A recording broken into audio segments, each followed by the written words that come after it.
There's a new Waymo vehicle being tested, and this is crazy. Waymo is testing next generation Chinese Zeekr vehicles on Phoenix roads. Now, here's what's interesting. Not just in Phoenix, but in LA. I was out Saturday night in an area called El Segundo in LA, and I took this photo. So this is the photo that I personally took. And I was like, wait a minute. I was like, that's a Waymo. But look at that. First off, the guy saw me, maybe taking a photo. So there was somebody in the Waymo. But when I look at it, this is very, very different than the typical Jaguar I-Pace vehicle, right? Looks like almost a van style, so you could fit maybe more people. Looks like a sleeker design. I don't know if maybe, as you can see, more cameras. I don't know if maybe there's more features to this vehicle. I assume there is. But again, let me zoom out to show you. And I also saw the same vehicle. Unfortunately, I did not get a picture of it. But I saw the same vehicle in Playa Vista yesterday. So in LA right now, they are doing testing, as they typically do. They do have a human driver in them. So it's not just fully autonomous in a sense, but maybe they're having a human driver sit there, watch it do its thing, maybe take notes. I'm not entirely sure their testing process, but there are new Waymos, right? So going now to the article, right? And again, they're talking about Phoenix, but this is going to be, I think, maybe everywhere soon. I don't know. And that is this. Waymo's next generation of autonomous driving technology, along with a new vehicle, has hit the road in Phoenix for early testing, also in LA. They've not mentioned this yet in LA, but also in LA. So it's a new vehicle called the Zeekr, and it's a Chinese company, right? And right here, the announced plans to collaborate on a vehicle designed specifically for autonomous driving that would come with two types of cabins, with or without driver controls. Because that is one thing I'm kind of curious about. When you get in a Waymo now, you could have 4 people, very similar to an Uber or Lyft, or a normal Uber or Lyft. Shotgun, 3 in the back. That's it. You're not allowed to sit in the driver's seat. It has kind of crossed my mind. I do kind of wonder in this case when it comes to the cabins, because technically it's self-driving, why do you need to have that steering wheel turn on its own? Like, why do you need any of that? It almost, if anything, should be maybe more like a train-style seating, ignoring like the conductor or the driver, where it's just seats. Like, I wouldn't be surprised, like say in this right here, when it comes to this vehicle, you can see very similar to the picture that I took, that someone could sit in shotgun. And it's not just shotgun, someone could sit in the driver's seat. Put that in quotation marks, so it's not really a driver's seat, it's just another seat. That'd be kind of interesting. And then, you do have to ask these questions, like what happens if you get pulled over? It is kind of funny, but you have to ask those questions. Now, granted, I don't know if there's any legal things against someone sitting in the driver's seat, because let's say you're sitting in the driver's seat, and let's say you've been drinking. You're trying to be safe and responsible. You've been drinking, so you order a Waymo, so you don't drive, and the cop pulls you over. At least if you're sitting in the passenger seat or the shotgun in a Waymo, it's like, well, you're not operating the vehicle, of course. You ordered it like an Uber or Lyft. But if you're sitting in the driver's seat, to me, that seems a bit more like, if I was a cop at least, even if I knew what Waymo was, seeing somebody in the driver's seat might be like, wait a minute, okay, what's going on? So I wouldn't be surprised if in some of the Waymos, they don't have any driver's controls in the driver's seat, because it's like, why would you need them? It's self-driving anyway, right?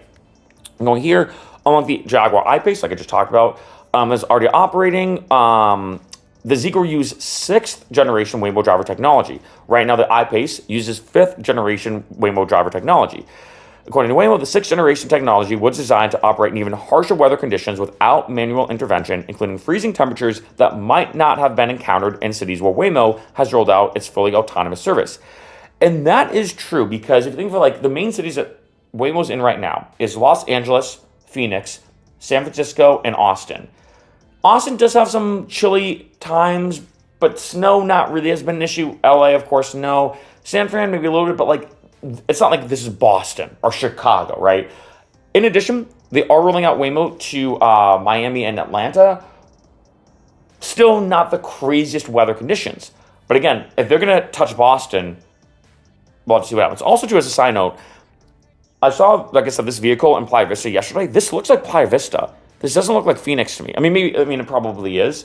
But this looks like, it says testing roads in Phoenix. This looks like Playa Vista. In case you know, Playa Vista here in LA, they nickname it like Silicon Beach. It's the big tech area of LA. It's kind of newer in the past 5 to 10 years, where like Google, Yahoo, LinkedIn, all the big tech companies go there. Like it's a few mile radius of like probably billions of dollars, right? And so a lot of tech-heavy stuff exists there. The cameras would be equipped with 13 cameras, or the vehicles, will be equipped with 13 cameras, 4 LiDAR, which use laser technology to remotely sense surroundings, 6 radar, an array of external audio receivers, which the company claims will increase performance at a lower cost without compromising safety. With the equipment, Waymo vehicles have overlapped fields of view around the vehicle up to 500 meters away, according to the company. Pretty crazy. And, like they mentioned in the article, things are getting more and more optimized with Waymo. I mean, even now, the 5th generation that we're using right now, let's say here in LA, when I've taken Waymo, is pretty crazy. And it's really dang good. Let me just word it like that. It's super good. It's wicked good. As we say in Boston, and with them, let's say, using this new fleet of vehicles, I'd be very curious to see how that changes the game when it comes to Waymo. Could it be that maybe they're going to have Waymo and Waymo XL? I would not be surprised. When I saw that van in El Segundo, and I showed you the picture I took, of course, it looked like it could maybe like 1, 2, 3, 4, 5, 6, 7, maybe 6 to 7 people potentially, maybe even 8. If let's say the driver's seat is an actual seat that someone could sit in potentially, so it's not really the driver's seat, just like another seat in a sense. That is really tough to say, but the one thing is this, like I've said in a lot of videos when it comes to Waymo, I've done a lot of videos about Waymo on this channel, is Waymo's getting better and better by the day. And as you can see here too, obviously, I know it sounds stupid to say, but I have to mention it on this video, Waymo plans to expand. That's what they're going to do. They want to expand around different parts of the country, maybe even the world, but right now different parts of the country. And it makes sense. If let's say they're looking at Boston, which I wouldn't be surprised could be a potential first difficult weather climate city they're going to focus on, if that makes sense. I wouldn't be surprised when we're saying now, we're like, okay, LA easy in terms of the weather and all these kind of things. But as you see here with both the technology and also the vehicle, they're saying, okay, how do we optimize Waymo though when it's blizzarding out, when it's icy roads? I know Tesla's very good at this when it comes to their self-driving system, but with Waymo, they're like, okay, we're it's not like a Tesla where you might be driving, you might not. Everybody in a Waymo, or no one in a Waymo is going to be driving, and everyone there is going to be sitting there trusting the Waymo implicitly. So let's say if a Waymo is going to be introduced in a place like Boston, they better be dang sure they know how to navigate. One of those Boston roads are atrocious. Boston's like the worst road layout of any city. I think it's because someone told me this, that because Boston's like a wicked old city, it used to be just dirt roads, and then they started paving them randomly. Even for me being a former, after living in Boston and also being an Uber driver and Lyft driver in Boston, I still use my GPS all the time when I drive in Boston because I'm like, hey, these roads make 0 sense. It's not like New York, which is very like mathematically laid out. Boston makes no sense. So one, Waymo has to be good at those roads, and two, to protect human safety of not only the people in the Waymo, but other vehicles on the road. How do you drive in harsh weather conditions? That is something Waymo's working on. And if you think about it, they are right now trying to do a lot of work to make sure that Waymo is now more accessible. And remember, the more accessible Waymo is, the more likely other people are to take it, right? One, like I mentioned, in terms of like the weather conditions, and also two, a big thing is the amount of people that you have. Right now, when it comes to Waymo, you can only order a Waymo similar to a normal Uber or Lyft. If you have 5 people with you, you can not get a Waymo. And remember, in Waymos, they do have cameras. So let's say if you do try to fit 5 people in the Waymo will literally pull over and say, hey, we see you have 5 people in it, you guys need to leave, we're ending the ride. That's going to happen. Now, though, maybe with this new van, this new Zeekr vehicle, maybe it could be that now you can order either a Waymo or Waymo XL. Maybe this van will only be available in an XL format. So maybe if you order, I'm just making something up, here in LA, let's say order a normal Waymo, I'm only going to get that Jaguar I-Pace. But if, let's say, order a Waymo XL specifically, I'm going to get this new Zeekr vehicle or whatever. Now, granted, as far as I've seen, I've not seen anything updated on the Waymo app yet. This might not happen until the end of this year, the beginning of next year. We don't know, but things are moving very fast, especially with AI and self-driving stuff and autonomous vehicles, just AI in general. Things are moving quick.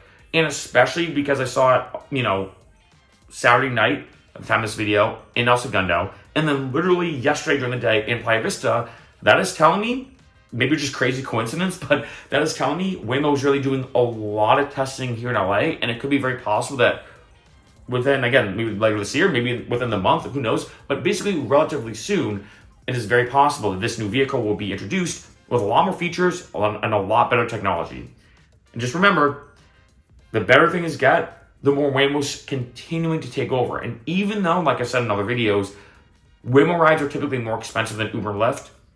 People are still preferring Waymos over Ubers and Lyfts. Things are moving at a crazy rapid rate.